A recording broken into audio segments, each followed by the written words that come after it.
to do it properly and to avoid harmful interference?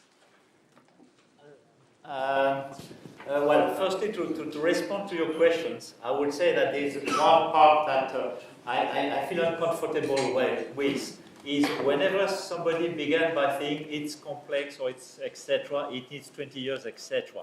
For me, it's always the best way to say there is only a few experts that know how it works around the world. And it's not true.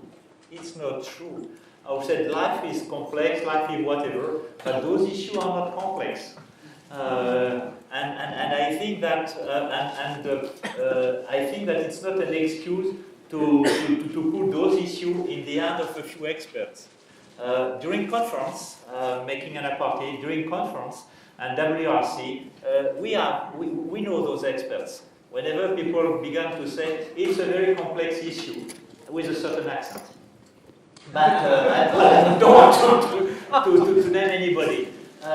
We know that it's always the best way to say we cannot do anything. Please, no. We can't do things. We're here all to do things. And so that's the reason why I'm so sorry for you, Otto. I didn't want to blame or to be rude with you. It's true that it's, well, when we say it's a complex issue, it's true that there are issues that need to have a certain knowledge, but at least to have a knowledge about what the purpose at the end of the day. And you mentioned it. We want to make business. Well, it could be scientific, governmental, commercial. We want to make business without interference problem when you have a certain investment. And I think that the issue is how people should know about it. Well, firstly, my feelings and thanks to Czech Republic, invitations and all of us being there at the university. This is one of the events. Just that people, well, are there, talk together, are aware, maybe in their company, in their government, in their university, just talk to people to say, okay, there are things to be done. And one thing, in fact, I didn't say it, I'm becoming old, I didn't say it in my presentations, but it's always the same thing when we're talking about ITU. Because, and here, as I said in the ITU show this morning, then it will be used. But it's true that people are asking, what can you do, what ITU is doing, or etc. I would say, firstly, we have just the secretariat. But one of the things is that ITU is you. And when I say ITU is you, it's a community of the 193 countries, that the 700 companies which are also working with the ITU, those are all of the academia. And when I say ITU is you, is that through your work, from academia, from private company, through the preparations of conference, it may be easier in some countries than others, but it's true that it's up to you to bring those issues which are important in order to have a regulation that respond that respond to, well, to in fact the main goal is to ensure that we could have a sustainable development of the small satellite.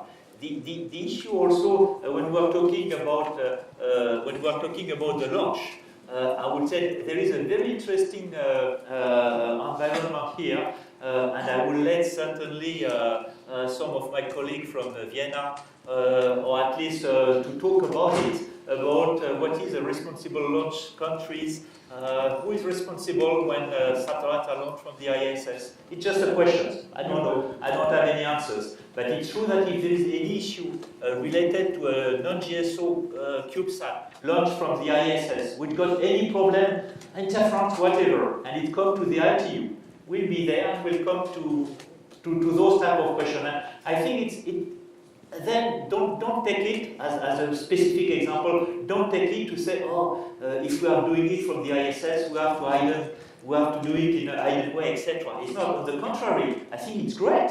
Whatever satellite could be launched from with whatever vehicle is great. But try to think about whatever exists regarding the responsibility. And there's certainly simple solutions. Yeah. Yes, please. Yeah, brief question. Since we are different communities coming together at this workshop and we are using the same terminology but with different meanings, I spotted in your second last slide that you used the term space station in a different way that we in space law use the term space station. Space station for us means something very, very distinct. Can you explain what is the rationale of using the term space station for the purpose of those regulations?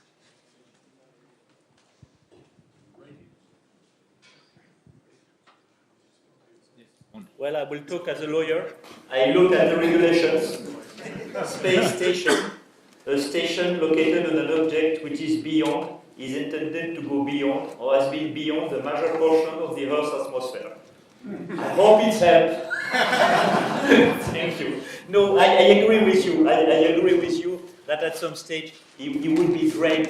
It is in fact, but the different community could be together and ensure that they are meaning the same thing with the same words. And I think that that's the reason why I'm glad that you are here. I'm glad that Tanya is here. I'm glad that some companies are here. I'm glad that academia and also that government are here in order to ensure that when we talk about some words, we're talking about the same things. Yes, please. Thank you. I think space station comes from a radio station. It happens to be a radio station that's in space, and that's been abbreviated to space station, which has then become confused with things like the International Space Station. Sorry, my name is Graham Sherville. I'm from AMSAT in the UK. I'm involved with frequency coordination of quite a few spacecraft or space stations, sorry, stations in space. I have a question for the Secretariat, ITU Secretariat, about experimental stations and how, I suppose my simple question is, what is the view about the legality, and that's not the right term, of using experimental stations in space? Do ITU members have a view on that?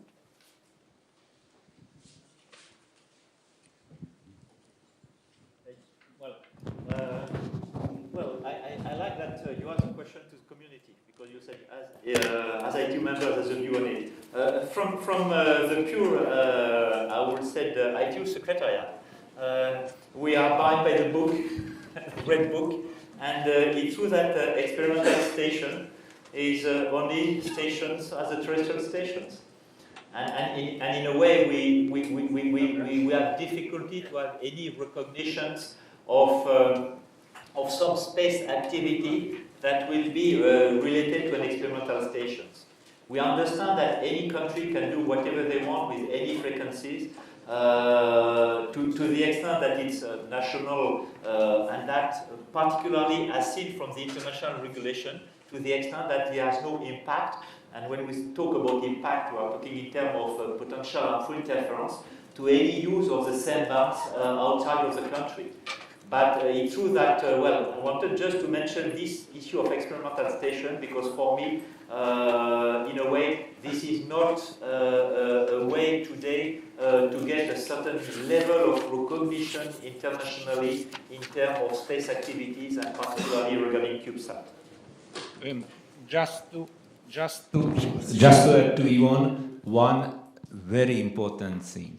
In the radio regulation is written, if it's not mentioned explicitly that it's related to space services, the radio regulation is related to terrestrial. In Article 27, there is no one word that it's related to space services. That's why I'm not a lawyer, but from the language of ITU, it's automatically applicable for terrestrial. Only because how the administration can control his station, and I don't mind to put broadcasting in both broadcasting band, to put TV or in TV band, mobile, whatever. If I am able to control my license, I'm able to control my station, but not on the space station which is orbiting 90 minutes around the globe. And I would like to see which country can say, I turn on above my country this satellite and will have no impact on the neighboring countries. That's why we can discuss about it in details, but I invite you to come back to the Red Book, which is explicitly saying that only when it's mentioned space service, okay? I would like to... Okay, three things. It really depends. And okay, just about terminology, but just one very important thing. It's 12:30. There will be a lunch break. There will be soon a lunch break, just in the interim.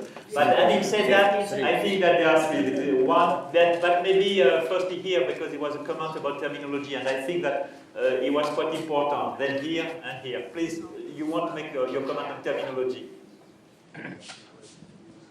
Thank you very much. So it's about the word satellite. Satellite is a small object orbiting around a large object.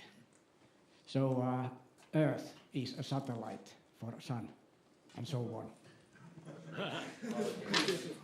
Don't bring complexity to a simple subject. Please. I would like not to raise a question, but just to offer a clarification. Because during this presentation, Attila was referring to the difficulty of many CubeSat teams to file their API, and he was saying, how the CubeSats can perform the link budget if they don't know their orbit. Because the point is exactly that in order to record, to file the API, is necessary to know the orbit characteristics. And so, in other words, you say, how can they perform the design of the CubeSat? I can tell you what, from this education office, we are instructing the CubeSat teams which are participating in your satellite to do. They are required to do the link budget, even if we don't know what are the orbital parameters, but just we tell them to use worst-case parameters. Because we know that definitely there is a limit to the altitude that the CubeSat orbit can be given, because otherwise it will never return back to Earth in less than 25 years. It will stay much longer. So then we use the limit altitudes, and then for the rest, okay, we may do assumptions on high inclination, polar orbit. One way or another, worst case can be identified, and they calculate the link budget based on his recommendations. Yes, thank you. Just to respond to this question also. This has been an issue at some stage where people were saying that the radio regulations is not flexible at all. And that, in fact, whenever you want to go with an API, you have to put an altitude. And very often people said, well, we'll piggyback on a satellite. We won't know the altitude up to the time that it's occurred. And then we are talking also about a satellite which has no propulsion, very often which has no propulsion facility, which means that at the end, well, we know from which altitude they will go, and then for sure this altitude will change because there's no propulsion. Well, just to mention, it's true that that's one of the issues that has been discussed at the ITU in some of the groups, and well, to make it short, there are solutions. In a way, there are solutions in order to ensure that administration provide those type of informations, particularly saying that, okay, we will go from this altitude up to this altitude where the service will be offered. That will permit, as you mentioned, to make your link budget, but that will permit also to everybody to know, in a way, how those small sats will behave. But, okay, thank you. And I think that certainly during those 2 days, this will come back, because I know that there are some presentations that will touch the subject there.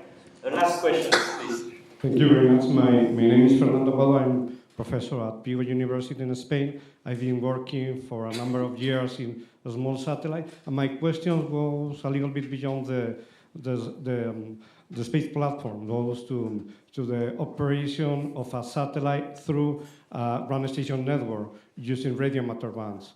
So there is, you know, a number of projects working in this, and there are some difficulties in the community to understand when and how do I have to use, you know, if I want to operate a satellite in a ground station, for example, not in Spain, in Brazil. So how do I have to, you know, to do in a proper way to operate from a remote ground station using the radio amateur band? This is not, you know, GENSO. There are other subnet projects working on this, and this is quite important to operate remotely. So what is the best way to do using the uplink in a proper way? Thank you very much.